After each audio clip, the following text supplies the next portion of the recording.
Hi friends, പുതിയ വീഡിയോയിലേക്ക് എല്ലാവർക്കും സ്വാഗതം. നമ്മുടെ ഇന്നത്തെ വീഡിയോയിൽ എല്ലാവർക്കും യൂസ്ഫുള്ളായ ഒരു പ്രൊഡക്റ്റാണ് ഉണ്ടാക്കാൻ പോകുന്നത്. വീട്ടിലിരിക്കുന്ന അമ്മമാർക്കും തൈലം അറിയുന്നവർക്കും ഉപയോഗിക്കാം, തൈലം അറിയാത്തവർക്കും ഒക്കെ ചെയ്യാൻ പറ്റാവുന്ന ഒരു ഐഡിയ ആണ് കേട്ടോ. വളരെ സിമ്പിളായ രീതിയിലാണ് ഇത് ചെയ്യുന്നത്. അപ്പോൾ എല്ലാവർക്കും ഉപയോഗിക്കാൻ പറ്റാവുന്ന ഒരു പ്രൊഡക്റ്റും കൂടിയാണ്. നമ്മളൊരു 6.5 ഇഞ്ച് വീതി, അതുപോലെ തന്നെ ഒരു 9.5 ഇഞ്ച് നീളം, അങ്ങനെ ആ ഒരു ലെങ്ത്തിൽ 2 ക്ലോത്ത് എടുത്തു. ഇനി അതേ മെഷർമെൻറ്റിൽ തന്നെ ഒരു ക്ലോത്തും കൂടി എടുക്കണം. 6.5 ഇഞ്ച് വീതി, അതുപോലെ തന്നെ ഒരു 9.5 ഇഞ്ച് നീളത്തിൽ വീണ്ടും അതേ ഒരു വലുപ്പത്തിൽ വേറെ ഒരു ക്ലോത്ത് എടുത്ത് വെച്ചിട്ടുണ്ട്. ഇനി നമുക്ക് കുറച്ച് ലെങ്ത്ത് കൂടിയ ടൈപ്പുള്ള ക്ലോത്താണ് വേണ്ടത്. അതിനെടുത്തിരിക്കുന്ന മെഷർമെൻറ്റ് എന്ന് പറയുന്നത് വീതി 6.5 ഇഞ്ച് തന്നെ, നീളം നമുക്ക് 24 ഇഞ്ചാണ് എടുത്തിട്ടുള്ളത്. അപ്പോൾ ഇത്രയും തുണികളാണ് നമുക്ക് ആവശ്യമായിട്ടുള്ളത് ക്ലോത്തായിട്ട് എടുക്കേണ്ടത്. അതിനുശേഷം നിങ്ങൾ താഴെ വയ്ക്കാനായിട്ട് ഒന്നുകിൽ നിങ്ങൾ ക്യാൻവാസ് യൂസ് ചെയ്യാൻ സ്റ്റിഫായി നിൽക്കാനായിട്ട്, അല്ലെങ്കിൽ നിങ്ങൾക്ക് ക്ലോത്തിൻ്റെ നമ്മുടെ മറ്റേ ഷോപ്പിംഗ് ബാഗിൻ്റെ ഒക്കെ ക്ലോത്ത് ഉണ്ടാവുമല്ലോ, തുണി പോലത്തെ സംഭവം ഉണ്ടാവുമല്ലോ, ബാഗുകൾ, ക്യാരി ബാഗുകൾ. അപ്പോൾ അതിൻ്റെ ആ ഒരു ഭാഗം വേണമെങ്കിൽ യൂസ് ചെയ്യാം. അല്ലെങ്കിൽ നിങ്ങൾക്ക് അരിച്ചാക്ക് ഉണ്ടെങ്കിൽ അങ്ങനെ അതായിട്ടും അതും വേണമെങ്കിൽ എടുക്കാവുന്നതാണ് കേട്ടോ. അവിടെ ക്യാൻവാസ് ഇല്ലാത്തവർക്ക് അതും ചെയ്യാം. ഇതിൽ എന്താണ് നിങ്ങളുടെ കയ്യിലുള്ളത് അപ്പോൾ അതെടുക്കാം. ക്യാൻവാസ് തന്നെ പല ടൈപ്പിൽ തന്നെ വരുന്നുണ്ട്. ഇത് പേപ്പർ ക്യാൻവാസാണ് യൂസ് ചെയ്തിരിക്കുന്നത്. പിന്നെ തുണിയുടെ ക്യാൻവാസ് വരുന്നുണ്ട്. 2 ക്വാളിറ്റിയൊക്കെ വരുന്നുണ്ട്. 1-2 ക്വാളിറ്റിയിൽ വരുന്നുണ്ട്. ക്വാളിറ്റി കൂടിയതും കുറഞ്ഞതൊക്കെ വരുന്നുണ്ട്. അപ്പോൾ നമ്മളിത് അയൺ ചെയ്ത് പിടിപ്പിക്കുകയാണ്. അതിലൊരു മെഴുക് പോലെ പശ പോലെ നിൽക്കുന്ന ഭാഗം നമ്മൾ ക്ലോത്തിനോട് ചേർത്ത് നമ്മൾ അയൺ ചെയ്തെടുക്കണം. അങ്ങനത്തെ ഒരു സംഭവം വാങ്ങിച്ചിട്ട് അറിയാത്തവർക്ക് വേണ്ടിയിട്ടാണ് കേട്ടോ കുറച്ച് ഡീറ്റെയിൽ ആയിട്ടോട് പറഞ്ഞത്. അപ്പോൾ അതിലൊരു മെഴുക് പോലെ നിൽക്കുന്ന ഒരു ഡോട്ട് പോലെ നിൽക്കുന്ന ഭാഗം തുണിയോട് ചേർത്ത് വെച്ചിട്ട് അത് തേച്ച് പിടിപ്പിക്കുക. അപ്പോഴാണ് നമുക്ക് അത് ഒട്ടുള്ളൂ. അതേപോലെ നമുക്ക് മറ്റേ ഭാഗം നമുക്ക് പുറമേ കാണുന്ന ഭാഗമായിട്ട് വെക്കണം. എന്നിട്ട് ആ ഭാഗത്താണ് നമ്മൾ അയൺ ചെയ്തെടുക്കുന്നത്. ക്യാൻവാസിലാണ് നമ്മൾ അയൺ ചെയ്തെടുക്കുന്നത്. അപ്പോഴാണ് വേഗത്തിൽ അത് ഒട്ടിപ്പിടിക്കുള്ളൂ തുണിയായിട്ട്. ഇതുപോലെ നമ്മൾ മറ്റുള്ളതും കൂടിയും ചെയ്തെടുക്കണം. നല്ല പെർഫെക്റ്റ് ആയിട്ട് തന്നെ, നല്ല രീതിയിൽ, ഇടയിലൊന്നും ഒട്ടിപ്പിടിക്കാത്ത ഭാഗമൊന്നും വരാത്ത രീതിയിൽ ഫുൾ എല്ലാ ഭാഗവും കവർ ചെയ്യുന്ന രീതിയിൽ നമ്മളിത് അയൺ ചെയ്തെടുക്കേണ്ടതാണ്. അതിനുശേഷം നമുക്ക് ബാക്കി ഇങ്ങനെ അണിവനായി നിൽക്കുന്ന ഇതൊക്കെ നമ്മൾക്കിത് കട്ട് ചെയ്ത് മാറ്റാം. സൈഡൊക്കെ ഇങ്ങനെ അണിവനായി നിൽക്കുന്നുണ്ടായിരിക്കും. ക്യാൻവാസ് ആയിരിക്കും കൂടുതലായിട്ട് നിൽക്കുന്നുണ്ടായിരിക്കുക. അപ്പോൾ അത് നമ്മൾ കട്ട് ചെയ്ത് സെറ്റാക്കണം. അപ്പോൾ അതുപോലെ നീളം കൂടിയതിലും അതുപോലെ തന്നെ ക്യാൻവാസ് തന്നെയാണ് കൂടുതൽ നിൽക്കുന്നത്. എല്ലാ ഭാഗത്തും ക്യാൻവാസ് അല്പം കൂടുതലായിട്ട് കവർ ചെയ്ത് നിൽക്കുന്ന രീതിയിലാണ് നമ്മൾ ചെയ്ത് വെച്ചിട്ടുള്ളത്. അപ്പോൾ അതൊക്കെ നമ്മൾ കട്ട് ചെയ്ത് സെറ്റാക്കുന്നുണ്ട്. അപ്പോൾ എല്ലാ ഭാഗത്തിനും ഇതേപോലെ നല്ല രീതിക്ക് തന്നെ അയൺ ചെയ്തെടുത്തിട്ടുണ്ട്. പിന്നെ താഴത്തെ ഭാഗത്തേക്ക് യൂസ് ചെയ്യാൻ പറ്റാവുന്ന ഭാഗം നമ്മൾ ഇതുപോലെ ഒന്ന് ഡിസൈൻ ചെയ്തിട്ടുണ്ട്. ഇത് മുകൾ ഭാഗത്തേക്ക് ഡിസൈൻ ചെയ്യാൻ വേണ്ടിയിട്ട് നമ്മളൊരു ചെറിയൊരു ഡിസൈനിങ് സ്റ്റിച്ചും കൂടി ചെയ്തിട്ടുണ്ട്. അയൺ ചെയ്തിട്ടുണ്ട്, സ്റ്റിച്ചും ചെയ്തിട്ടുണ്ട്, രണ്ടും കൂടി ചെയ്തിട്ടുണ്ട്. അങ്ങനെ ചെയ്യുമ്പോൾ കുറച്ചും കൂടി നല്ല ഭംഗിയായിട്ട് നിൽക്കും.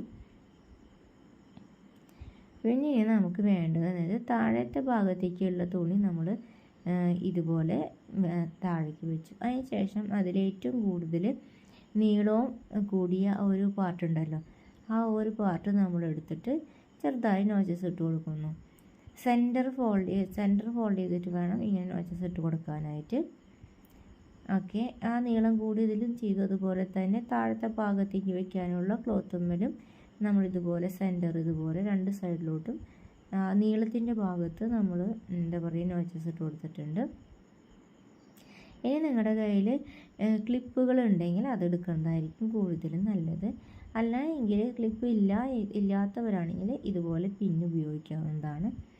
അത് വെച്ചിട്ട് സെൻറ്റർ ഭാഗത്ത് ആ നോച്ചസ് ഇട്ട് കൊടുത്തിട്ടുണ്ടായിരുന്നില്ലേ, ആ ഭാഗത്ത് താഴത്തെ പാർട്ടിൻ്റെയും നമ്മൾ എക്സ്ട്രാ എടുത്ത സൈഡ് ജോയിൻ ചെയ്യാനെടുത്ത ആ ഒരു പാർട്ടിൻ്റെയും സെൻറ്റർ നോച്ചസ് ഇട്ട ഭാഗത്ത് ഒന്നിച്ച് വെച്ചിട്ട് ഇതുപോലെ സെൻറ്ററിൽ നിന്ന് സൈഡിലോട്ടും, അതുപോലെ വീണ്ടും സെൻറ്ററിൽ നിന്ന് സൈഡിലോട്ട്, ആ രീതിയിൽ വരുന്ന രീതിക്ക് ഇതുപോലെ തന്നെ ക്ലിപ്പൊക്കെ യൂസ് ചെയ്യുക, അല്ലെങ്കിൽ പിൻ യൂസ് ചെയ്ത് കുത്തി വയ്ക്കുക. അപ്പോൾ 3 സൈഡും നമുക്ക് കവറിങ് ചെയ്ത് കഴിഞ്ഞിട്ടുണ്ട്. ഓക്കെ, സിമ്പിളായിട്ട് തന്നെയാണ് ചെയ്തിട്ടുള്ളത് കേട്ടോ. ഇനി നാലാമത്തെ സൈഡിലോട്ട് വേണ്ടുന്ന ഭാഗം നമ്മൾ എടുത്തിട്ടുണ്ട്. അതിൻ്റെയും സെൻറ്റർ നമ്മൾ വീണ്ടും കാണേണ്ടതുണ്ട്. മുകൾ ഭാഗത്തും താഴെ ഭാഗത്തും നോച്ചസ് ഇട്ട് കൊടുക്കേണ്ടതാണ്. അതിന് ശേഷം നമ്മൾ ഇതേപോലെ തന്നെ ക്ലിപ്പ് വെച്ചിട്ട് നമ്മളത് വീണ്ടും ഇതിലിപ്പോൾ കാണിക്കുന്ന രീതിക്ക് വെച്ചിട്ട് ക്ലിപ്പ് വെച്ച ശേഷം നമ്മൾ ക്ലിപ്പോ അല്ലെങ്കിൽ പിൻ ചെയ്തിട്ടോ ഇങ്ങനെ വയ്ക്കാവുന്നതാണ്. ഇത് തയ്ക്കുമ്പോൾ സെൻറ്ററിൽ നിന്ന് സൈഡിലോട്ട് വേണം തയ്ച്ച് പിടിപ്പിക്കാനായിട്ട് കേട്ടോ. നമ്മളിപ്പോൾ ഈ പിൻ ചെയ്ത ഭാഗത്തു നിന്ന് ഒരു സൈഡിലോട്ട് വീണ്ടും അഗെയിൻ പിൻ ചെയ്ത ഭാഗത്തു നിന്ന് അപ്പുറത്തെ സൈഡിലോട്ട് അങ്ങനെ വേണം ചെയ്തു വരാനായിട്ട്. ആദ്യം നമ്മൾ 3 ഭാഗമാണ് 3 സൈഡും കൂടി വരുന്ന ആ ഒരു ഭാഗമല്ലേ, അതാണ് നമ്മൾ സെൻറ്ററിൽ നിന്ന് സൈഡിലോട്ട് വീണ്ടും സെൻറ്ററിൽ നിന്ന് അപ്പുറത്തെ സൈഡിലോട്ട് ആ രീതിക്ക് വേണം സ്റ്റിച്ച് ചെയ്ത് വരാനായിട്ട്. സ്റ്റിച്ച് ചെയ്യുമ്പോൾ നമ്മൾക്ക് ആ ഒരു കൂടുതൽ നിൽക്കുന്ന ഭാഗങ്ങൾ വരുന്നുണ്ടല്ലോ ഇതിലത്. അപ്പോൾ ആ കൂടുതൽ നിൽക്കുന്ന ഭാഗത്തെ നമ്മൾ കട്ട് ചെയ്ത് മാറ്റുന്നില്ല. ഇതുപോലെ 2 പ്രാവശ്യം ഫോൾഡ് ചെയ്ത് വെച്ചിട്ടാണ് ഒപ്പമാക്കി വയ്ക്കുകയാണ് ചെയ്യുന്നത്. ഡൗൺ പാർട്ടിനെ ഒപ്പമാക്കി വെച്ചിട്ടുണ്ട്. ഇതുപോലെ നമ്മൾ കെട്ടിട്ട് സ്റ്റിച്ച് ചെയ്ത് നിർത്തി. ഓക്കെ, മനസ്സിലായെന്ന് വിശ്വസിക്കുന്നു. സെൻറ്ററിൽ നിന്നാണ് സ്റ്റാർട്ട് ചെയ്തത്. വീണ്ടും അഗെയിൻ സെൻറ്ററിൽ നിന്ന് സ്റ്റാർട്ട് ചെയ്തിട്ട് അപ്പുറത്തെ സൈഡിലോട്ടുള്ള ഭാഗം കവർ ചെയ്തെടുക്കേണ്ടതാണ്. അതും ഇതുപോലെ തന്നെ അവിടെ എത്തുമ്പോൾ കൂടുതൽ നിൽക്കുന്ന ആ ഭാഗം ഉണ്ടല്ലോ അതിങ്ങനെ ഫോൾഡ് ചെയ്ത് തന്നെ എടുത്താൽ മതി. അത് കട്ട് ചെയ്ത് മാറ്റേണ്ടതില്ല. നമ്മൾ ഈ ഒരു സൈഡ് ചെയ്തതുപോലെ തന്നെയാണ് ചെയ്യുന്നത്. പിന്നെ നമുക്ക് അടുത്തൊരു പുതിയൊരു ഐഡിയ പറഞ്ഞു തരുന്നത്, ഇത് നമുക്കിങ്ങനെ ടേൺ ചെയ്യാനുള്ള പ്രയാസം മാറ്റാനുള്ള ഒരു ടിപ്പും കൂടിയാണ് കേട്ടോ. ചെറുതായിട്ട് ഒന്ന് സൈഡിൽ നിന്ന് കട്ട് ചെയ്ത് കൊടുക്കാം. ആ ഒരു തെറ്റ് ഭാഗത്ത് മാത്രം എത്തണേക്കാട്ടിലും മുന്നേ നമുക്ക് ആ കറക്റ്റ് സൂചി കുത്തി നിർത്തി ടേൺ ചെയ്യാനായിട്ട് ഉപയോഗിക്കുന്ന ആ ഭാഗത്ത് വെച്ചിട്ട് ഒന്ന് കട്ട് ചെയ്ത് കൊടുക്കാം. അപ്പോൾ നമുക്കത് സൂചി താഴ്ത്തി നിർത്തിയിട്ട് ടേൺ ചെയ്യാൻ എളുപ്പമുണ്ട്. അതിന് ശേഷം എന്താ കണ്ടോ, ഇനി നമുക്കൊരു പ്രധാന പോയിന്റ് പറയാനുള്ളതെന്ന് വെച്ചിട്ടുണ്ടെങ്കിൽ, ഇത് നമ്മൾ ചെയ്യുമ്പോൾ ശ്രദ്ധിക്കേണ്ട രണ്ട് പ്രധാന കാര്യങ്ങൾ പറയാം.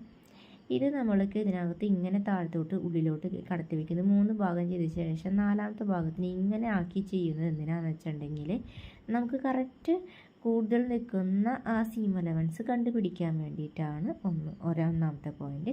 2ാമത്തെ പോയിന്റ് ഇങ്ങനെ താഴത്തേക്ക് വെച്ച് അങ്ങനെ ചെയ്യുമ്പോൾ ചെയ്യേണ്ടത് എന്താണെന്ന് വെച്ചിട്ടുണ്ടെങ്കിൽ, നമ്മൾ എവിടെയാണോ സൂചി കുത്തി നിർത്തി ടേൺ ചെയ്തത് ആ ഒരു പോയിന്റ് വരേക്കേ നമുക്ക് തയ്ക്കാൻ പാടുള്ളൂ. ഏറ്റവും താഴെ ലെവൽ വരെ അറ്റം വരെ തയ്ച്ച് നിർത്തി ക്ലോസ് ചെയ്യുകയാണെങ്കിൽ അത് നമ്മൾ ഉദ്ദേശിച്ച റിസൾട്ട് കിട്ടില്ല, ആ ഒരു ഫിനിഷിങ്ങും വരത്തില്ല.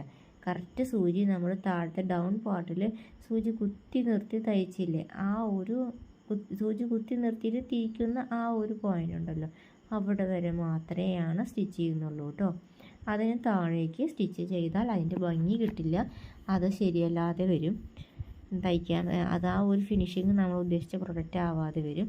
അതുകൊണ്ട് ആ ഒരു പോയിന്റ് വരെ തന്നെ തയ്ച്ച് നിർത്താം. ഓക്കെ, ആ പോയിന്റ് വരെ തയ്ച്ച് നിർത്തിയിട്ടുണ്ട് കേട്ടോ. ഇതേപോലെ തന്നെ അപ്പുറത്തെ സൈഡിലും തയ്ക്കുമ്പോഴും ഇതുപോലെ സൂചി കുത്തി നിർത്തി ടേൺ ചെയ്യുന്ന ആ പോയിന്റ് ഉണ്ടല്ലോ അവിടെ വരെയൊക്കെയാണ് അപ്പുറത്തെ സൈഡും ഇതുപോലെ തയ്ച്ചെടുക്കാൻ പാടുള്ളൂ. അപ്പോൾ ഈ ഒരു ഭാഗത്തെ ഫിനിഷിങ് നോക്കിക്കോളൂ, കണ്ട അതെന്തിനാണ് ഇതുപോലെ ചെയ്യുന്നതെന്ന് വെച്ചാൽ കറക്റ്റ് ആ ഒരു പോയിന്റിലേക്ക് തന്നെ എത്താൻ വേണ്ടിയിട്ടാണ്, ഫിനിഷിങ്ങോട് കൂടി കിട്ടാൻ വേണ്ടിയിട്ടാണ് കേട്ടോ അങ്ങനെ ചെയ്തത്.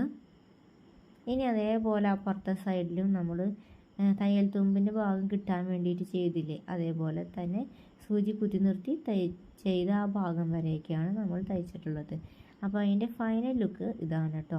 ഇനി നമ്മൾ സിബ് അറ്റാച്ച് ചെയ്യുന്നത് നമ്മൾ ഈ വീഡിയോയിൽ കാണിച്ചിട്ടില്ല, അത് നമ്മൾ ഷോർട്സ് ആയിട്ട് കാണിച്ചിട്ടുണ്ട്. റണ്ണർ നമ്മൾ ഇടുന്നത് 2 സൈഡിലോട്ടും റണ്ണർ ഇടുന്നത് 2 ഐഡിയയിലാണ് ചെയ്തിട്ടുള്ളത്. അതും നമ്മൾ ഷോർട്സ് ആയിട്ട് തന്നെ ചെയ്തിട്ടുണ്ട് കേട്ടോ, വീഡിയോ ആയിട്ട് ചെയ്തിട്ടുണ്ട്, ഷോർട്സ് ആയിട്ട് ഇട്ടിട്ടുണ്ട്. അപ്പോൾ അത് നമ്മൾ കണ്ടു നോക്കി നോക്കൂ കേട്ടോ. റണ്ണർ ഇടുന്ന ട്രിക്കുകളാണ് അതിലൊക്കെ കാണിച്ചിട്ടുള്ളത്. അപ്പോൾ എല്ലാവർക്കും യൂസ്ഫുള്ളായ പ്രോഡക്റ്റാണ് ഉണ്ടാക്കിയ വീഡിയോ ഇഷ്ടമായ എല്ലാവരും ലൈക്ക് ചെയ്യുക, സബ്സ്ക്രൈബ് ചെയ്യുക, ഷെയർ ചെയ്യുക. Thanks for watching. Bye, see U.